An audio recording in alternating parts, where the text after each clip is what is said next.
Mhuka isiri yemumusha inenge mbudzi imhembwe. Mhembwe rudzi. Kana pasina kazhumu, it means imbudzi. Haungandudzi kuti ungadzienzanisa usingasarudzi zvinongofanana chete kachiri kambudzana nekatsvana, asi hazvina kufanana ndudzi. Pazinozokura, mbudzi inokurirwa kupfuura, haizokuri gwa, wongova mumvuri. Mhembwe semhuka yemusango inodzokera kwayakabva. Asi sezvinoita bera irutsi sora remusha menyu raakadya. Saka mbudzi dzosara dzichifa nenzara.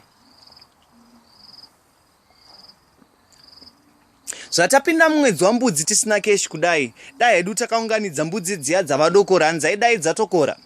Taidai tichitotredha kambudzana for 1 crate Coca-Cola, asi kana kambudzi kako kachirwara totokubata kora. Mbudzi mari inochema isinganyebeke kuti hauna, isingafekeke, isiri yekuti kana iwa kana kuwacha inouna. Mari inokura uchiona, kwete inongopaka iri muchikwama. Mbudzi mari inoti kana wakubhadhara inoenda ichichema ichikwama. Ndoda mbudzi yanisingafudzi inofura yega indaneta, ine data. Semozilla Firefox pa internet ka browser. Kanosikera mfenje nekuti fana nyina. Yebepa yangaitemba kuti panonetsa inofanominya. Inga yakanzimira patienzane nedzimwe zvikaramba. Saka ndipe hangu kambudzana kanendebvu kare samaina baba. Ndoda mbudzi yandodyisa bhebhi mari nekuspenda mbudzi paari, kana kumudyisa mari literari nekupotsera mbudzi mahari.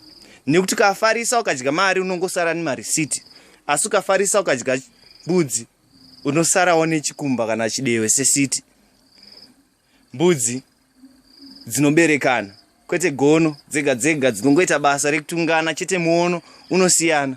Pane zvese zvandataura mugona yenyu kanganwa, asi zvemhembwe zviya ndiyo mongo kana pfungwa dzikambodzama.